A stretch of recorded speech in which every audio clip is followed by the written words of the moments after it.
Welcome back to my channel, YouTube babes. Okay, hey Cocos, and welcome back to my channel. Today's video, we're going to be talking about how thick babes are over-sexualized and how I became a bad bitch. Yes. What does that even mean? That's, how I gained my confidence. So, first off, I just want to let y'all know, 99% of my confidence came from y'all, okay? You guys gave me so much love and just throwing fireballs of hearts at me for the past few years, and that definitely has been a super big factor. And I feel like you guys don't applaud yourself enough for that. Like views, likes, comments, everything on social media, to you it's just a second, to us it means the world. So thank you guys so much. First of all, give yourselves a round of applause. So I made a few videos back about how I gained my confidence, and I talked a lot about like how my previous relationship was like really crappy and then made me become that. So I'm gonna talk a little bit more outside of that and how what happened after really helped me gain to become who I was. But first off, we gotta talk about the basics, as in when little me was little me in middle school. So I start off with middle school because middle school is where I had my highest insecurities. I feel like that is like the point in time in your life where you're kind of starting to realize you kind of care about what you wear, and how you look. Growing up in middle school, I was a tomboy, and that's really important because I just did not fit in my opinion. I didn't understand like my body, my type, my, what I wanted to present myself as. And every time I liked some guy in middle school, he liked me for a little bit and then left me for someone else, or did not like me back at all.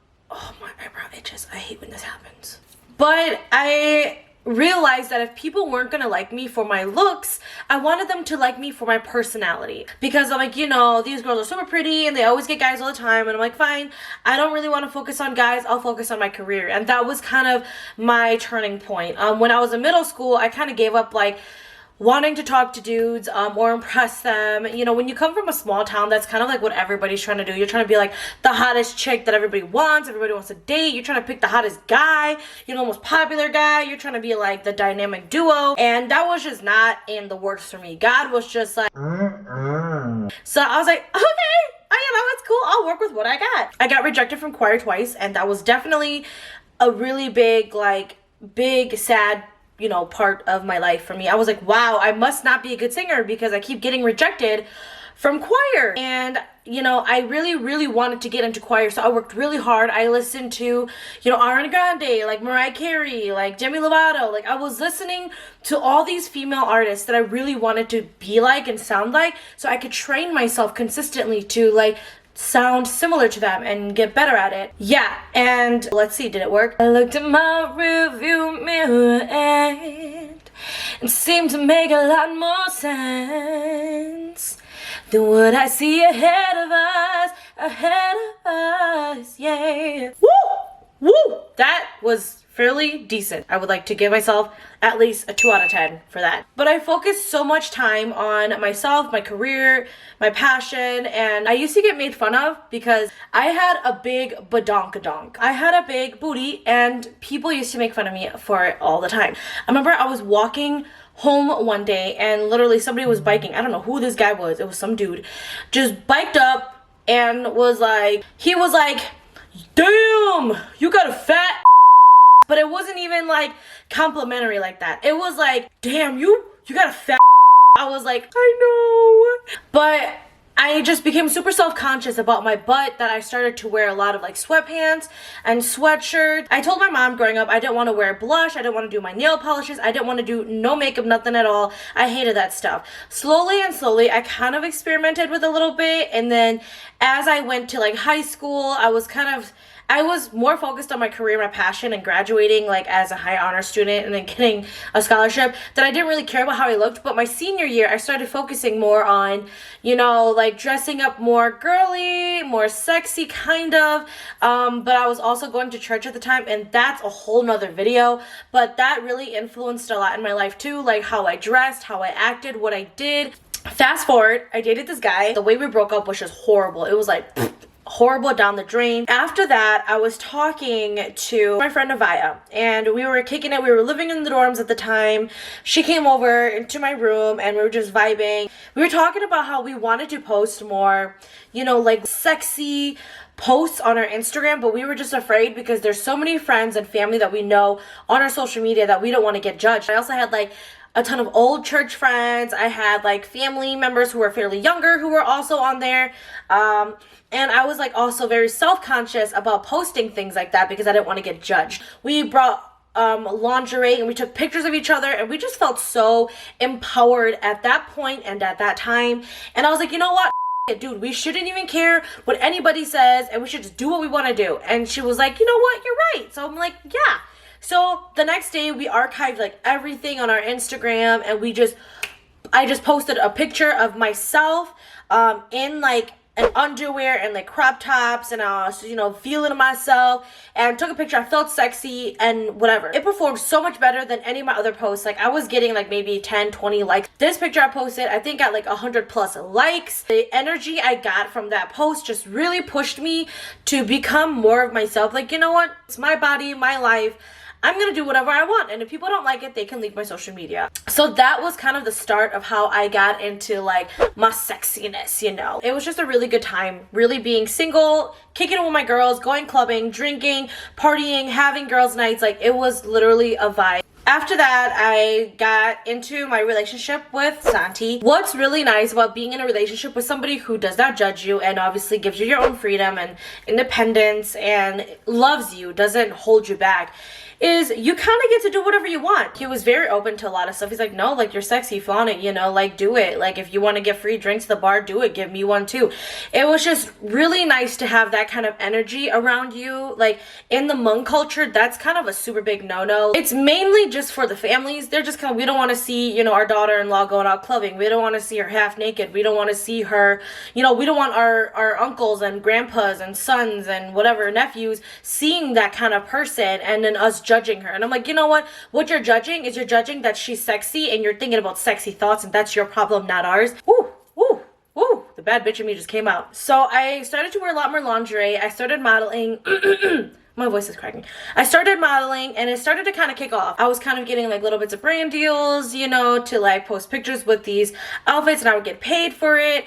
And it was super nice. I was making probably about like anywhere from $600 to $1,200 a month just off of pictures alone. Fast forward a few months later, I actually made a lingerie haul video with Ramwi.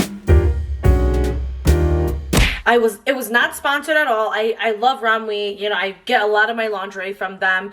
And I made a video about it, and it blew up. People were loving it, you know. I mean, I don't know, people were watching it because, you know, they thought I was sexy, or they just wanted to see outfits on a thicker girl, because majority of the models on Ramwi are like very fit, hourglass, you know, thin female figures. That video blew up, you guys. It was all over. Like, I wasn't like famous or anything, but it blew up enough where like my relatives saw this, and they must have said something to my mom, because my mom flipped. And I don't blame her, you know, like I said, Hmong culture, Hmong parents, it is what it is. So yeah, I got an earful from my mom. She ended up calling me, and she was like, why are you doing this? Like, da da da da da. And during our conversation, I was pretty strong.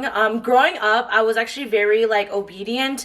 I was very like, yes, I was a yes man. I literally would not drink water at somebody else's house until I asked my mom permission if I could drink that water, and then she would say yes, and then I would drink it. Like, that's how good of a child, I mean, in my opinion, I was a pretty good child. I don't know if she would say the same, but I would like to say that I was pretty good. So I've always kind of been under my mom's wing. I've always done anything and everything that I tried my best to like do the things that she liked or wanted from me. So now that I was kind of doing my own thing, I'm paying my own bills, I live on my own, I wanted to really live my life to the best. And you know, this is where the market is, like big bodies, lingerie, sexiness, sex culture, you know, all that stuff is important to embrace women. So she definitely did her portion of a mom, you know, yelled at me, basically sternly put it down. I didn't want to tell her I was making money on it yet. I kind of wanted to see how she would react if I just told her purely that like I wanted to do this. So she was like, you know, like you should only do that like if you're a model, like da da da. I'm like, well, how am I gonna become a model if I don't model this stuff first, you know?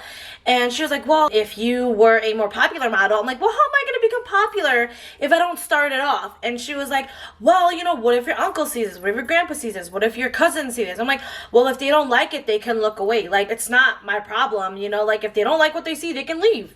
That's on them. They could shut off the YouTube video. They could leave. I don't even think they follow me on YouTube. If they watch my stuff, I make money. That's not a problem. So basically we ended up kind of like butt heads, and she was just basically like, take it down. And I'm like, fine, if that's what really makes you happy, fine, I will take it down. But just keep in mind, I still stand firm on what I said, because I believe that I have a right to do this because it's my body, my choice. But I want you to understand that. So we ended up hanging up the phone, and we were like both really heated, and I was talking to my roommate, and then I was just like, oh, I'm just so frustrated. And sure enough, an hour later, my mom texted me, and she's like, you know, you're right. I'm just worried about what people are going to say and how they think, you know. And I told her, I'm like, dude, you're my mom. Like, nobody's going to have my back more than you. So if you don't back me up, nobody will, you know. And I'm like, and that's fine, because I can back myself up. So she definitely kind of came around to it. Like, I know she's still kind of like unsure about it, but that's kind of where my mom stands. And I think that's really important for you guys to hear, because I know a lot of Hmong females who go through the same thing. They want to do a lot of this stuff, but they're concerned about their parents' judgment. And I think the biggest thing is, well, one, if you're living under their roof, that's kind of hard, because their house, their rules. So unless you're really independent, like living on your own, making your own money, drive your own car, paying your own bills, like you can't really say anything then. So I would highly recommend taking care of yourself first. And when you're on a level of being able to be very independent, then you can kind of start doing what you're doing. But obviously I try to be very understanding towards my parents. If they're upset or not happy with the things I'm saying or I'm doing, obviously hearing them out and then kind of giving them my side of it. And sometimes it doesn't always end up, you know, happy, but it's important to express how you feel, so everybody has time to think and kind of reflect on it. You know, my mom wouldn't have known that that's how I felt or what I was thinking if I never would have said that to her. And I was actually very proud of myself, because growing up I was not a bad bitch. I was a very sad bitch. Like, I was very like, okay. I was very obedient. I never, like, you know, tried to stand up for myself. Every time I tried to, I would just end up doing that ugly ass cry. I was trying to explain, and I just looked like a dumb who was stuttering, so I just gave up standing up for myself growing up. But now that I'm an adult, it's a little different. I have a lot more confidence. You know, I'm independent. I'm taking care of myself. I am a bad bitch. After that video had blown up, I was making a lot of money from it, but I was still very hesitant on uploading content like that again, just because my mom obviously had kind of like a big flip around it, and my relatives obviously had something to say about it. My aunt texted me, she's like, well, are you doing porn now? And I was like, bro, I'm literally in lingerie. Like, we have cousins who are like in California who wear the same thing, and they're all like applauding her because she has a nice, you know, fairly nice body, and I love her. She's like a really good friend of mine. But like, just the fact that they were applauding her and shaming me is proof that people only want to see fit, like sexy lingerie bodies compared to thicker girls wearing stuff like that. And oh, just because I'm not that type, they're gonna shame me and make me feel bad because of my body. So no, I will not stand for that again. And with that being said, I do intend on making a lingerie haul video in the near future very soon. So keep an eye out for that, because homegirl is no longer afraid. So fast forward, with all that being said, my sister and I were also looking into becoming sugar babies, and I obviously talked to my boyfriend about it. I don't do any of this without asking, you know, how he feels, and she was way more successful than I was. Between the two of us, she was kind of getting the results that she wanted. She was, you know, like very shy, like I don't want to meet up in person, but I'll talk to you, we'll make conversation. And they would send her money to buy food or buy games for her Switch. Thinner people tend to be more successful, and they could be more like, I don't want to do that. But big girls, guys get pissed, and they're like, oh, you know what, you weren't even pretty anyways. Just because you couldn't put your thang-a-lang in my two-tang, you know, you're gonna get mad. So being a thicker girl, we get super over-sexualized. If we wear the same crop tops as other girls do, or like if we wear short skirts, you know, we always kind of get that whole like, oh, you need to wear something longer, you need to wear da-da-da. And, you know, not saying that we're wearing the same short skirt as she's wearing. We're obviously wearing it in like a size large or extra large, so it could be similarly fitted to that. But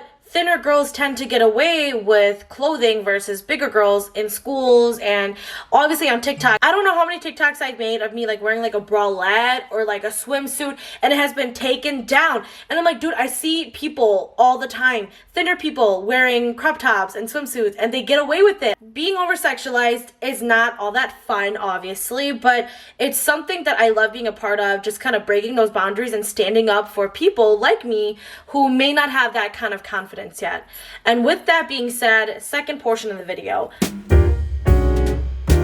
I know this video is getting kind of long, but thank you guys for bearing with me and being here, because if you are here, that means you're here for the story and you're here for the love. If you made it this far, comment a heart in the bottom section and I'm gonna shout you out in my next video. So thank you. Confidence. Becoming a bad bitch. How did I become a bad bitch? Horrible breakup, lingerie videos, good boyfriend, great friends, all these things combined, and of course, last but not least, you guys are, I've said it before, 99% of my confidence comes from y'all. I would not have been me without you guys. I would not have been able to give myself the likes, the consistent views, the constant love and support and comments on my stuff the way you guys have. And because of you guys, TikTok algorithm, Instagram algorithm, YouTube algorithm, they're pushing all that stuff because you guys are pushing that stuff. You guys are liking these things, commenting and sharing, talking about it, viewing the video for however long you're viewing it. It's all thanks to y'all. I have been asked this question a lot by my roommate and friends, like, what is your goal? What is your purpose? So for me, I love empowering women.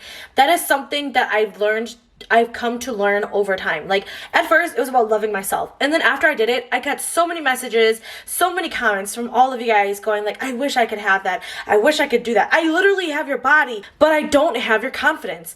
And I understand that, I get that. So my goal has been to empower women. I did a giveaway a few weeks ago, and it was all about my girls, my ladies. You know, no shutting out guys. Guys obviously can support too, you know, but my girls have been there for me from the beginning to the end. I'm going to be shouting out 2 people at the end of every video, just to kind of show, like, you know, woman empowerment. I love you guys. Like, this is all for y'all. So first off, since this is my first video ever giving like shout outs to like any females, I want to give a shout out to the 2 females who have been supporting me for the longest time and consistently watching my videos, giving me, you know, constructive criticism and pushing me to build content all the time, every time. And that is my roommate Sadie. Yay! And my sister, best friend, Amber. Yay! Shout out to both of these ladies. I love you guys so much. You guys have been such a heavy foundation and support base for me since the start of my career. Thank you guys so much. I love you all. Stay safe, stay healthy, and I will catch you on the next video. Mwah! Thanks to you guys, we hit 3,000 followers on Instagram and of course 17.6 thousand on TikTok. So don't forget to like and subscribe and turn on your notifications so that you can get any updates on any future videos we got coming up. I love you guys. Bye!